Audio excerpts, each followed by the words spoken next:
दिल्लीतील नीट पेपर फुटी आंदोलनातून देशभर चर्चेत आलेले एक नाव म्हणजे अभिजित दीपके।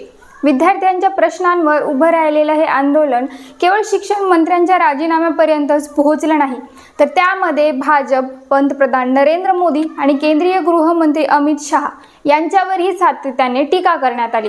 आंदोलन संपल्यानंतरही अभिजित दीपकेने भाजप विरोधी भूमिका कायम ठेवली आहे। पण या सगळ्यात आता एक वेगळंच राजकारण समोर येताना दिसत आहे, कारण भाजपवर उघडपणे टीका करणाऱ्या दीपकेच्या घरी सर्वप्रथम भेट देणारे नेते कोण होते? ते होते मुख्यमंत्री एकनाथ शिंदेंच्या शिवसेनेचे मंत्री संजय शिरसाट, त्यानंतर बच्चू कडू। त्यामुळे आता एक मोठा राजकीय प्रश्न उपस्थित होत आहे। एकनाथ शिंदे बंद दाराआड भाजप विरोधात कुरघोड्या करतायत का? शिंदे स्वतः आपल्या नेत्यांना अशा गोष्टी करायला सांगत भाजपचा डबल गेम करतायत का? की शिंदेंच्या कानामागून अशा भेटी घेत त्यांचेच नेते त्यांना अडचणीत आणतायत का?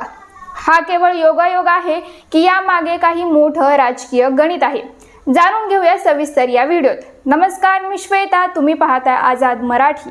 मंडळी, नीट पेपर फुटी आंदोलनाच्या काळात अभिजित दीपके हे नाव देशभर चर्चेत आलं।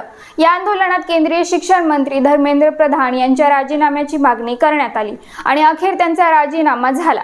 आंदोलनादरम्यान पंतप्रधान नरेंद्र मोदी, अमित शहा आणि भाजपवर जोरदार टीका करण्यात आली। त्यांचे आक्षेपार्ह पोस्टर्स आंदोलनादरम्यान झळकवण्यात आले।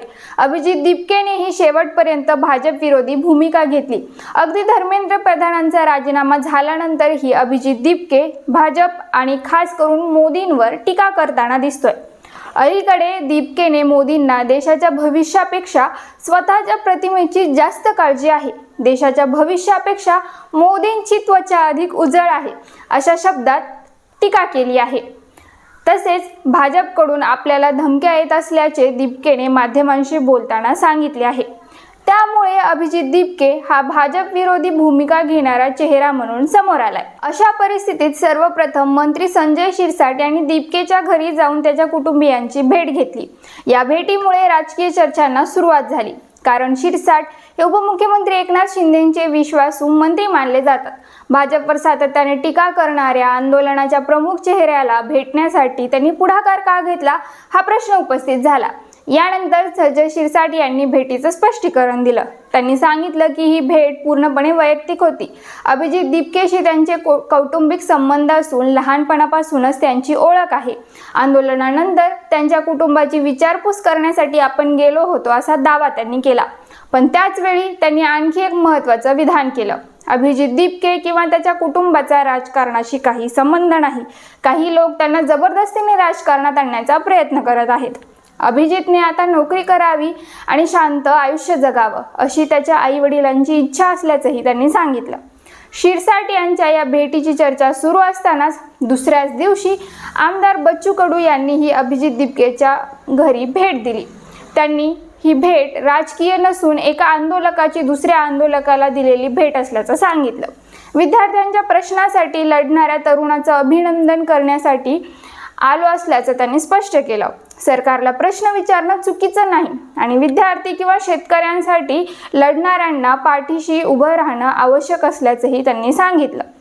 या सर्व घडामोडी एकत्र पाहिल्या तर अनेक राजकीय प्रश्न निर्माण होतात। भाजपवर सातत्याने टीका करणाऱ्या प्रमुख चेहऱ्याशी सर्वप्रथम जवळीक साधणारे शिंदे गटाचे मंत्री का होते? भाजप आणि शिंदे सेना हे सत्तेत एकत्र असताना अशा भेटींचा राजकीय संदेश काय आहे? ही केवळ वैयक्तिक ओळख आहे की शिंदे गट भाजपपेक्षा वेगळी प्रतिमा उभी करण्याचा प्रयत्न करत आहे? की भविष्यातील राजकीय समीकरणांचा विचार करून शिंदे गट अभिजित दीपकेशी संबंध प्रस्थापित करण्याचा प्रयत्न करत आहे? या प्रश्नांची उत्तरं सध्या कोणाकडेही नाहीत, कारण अभिजित दीपकेने कोणत्याही राजकीय पक्षात प्रवेश करण्याची घोषणा केलेली नाही। तसेच शिंदे गटानेही या भेटींना अधिकृत राजकीय स्वरूप दिलेलं नाही। त्यामुळे या भेटींच्या हेतूबाबत निश्चित निष्कर्ष काढणं सध्या शक्य नाही। मात्र एक गोष्ट स्पष्ट आहे, विद्यार्थ्यांच्या प्रश्नांवर सुरू झालेलं आंदोलन आता महाराष्ट्राच्या राजकारणाचाही भाग बनलं आहे। भाजपवर टीका करणाऱ्या एका तरुण आंदोलकाच्या घरी सत्ताधारी पक्षातील नेत्यांची रांग लागते, ही स्वतःमध्ये राजकीयदृष्ट्या महत्त्वाची बाब आहे। या भेटी केवळ सदिच्छा होत्या की त्यामागे भविष्यातील राजकीय गणित दडलं आहे? हा प्रश्न पुढील काही दिवसात अधिक स्पष्ट होईल। तोपर्यंत शिंदे भाजप विरोधात डबल गेम खेळत आहेत का, हा प्रश्न राजकीय चर्चेत कायम राहणार आहे। तुम्हाला काय वाटतं, खरंच शिंदे आतल्या आत भाजप विरोधात रणनीती आखतायत का? तुमचं मत कमेंटमध्ये नक्की सांगा। अशाच व्हिडिओसाठी आझाद मराठी चॅनलला सबस्क्राईब करा। धन्यवाद।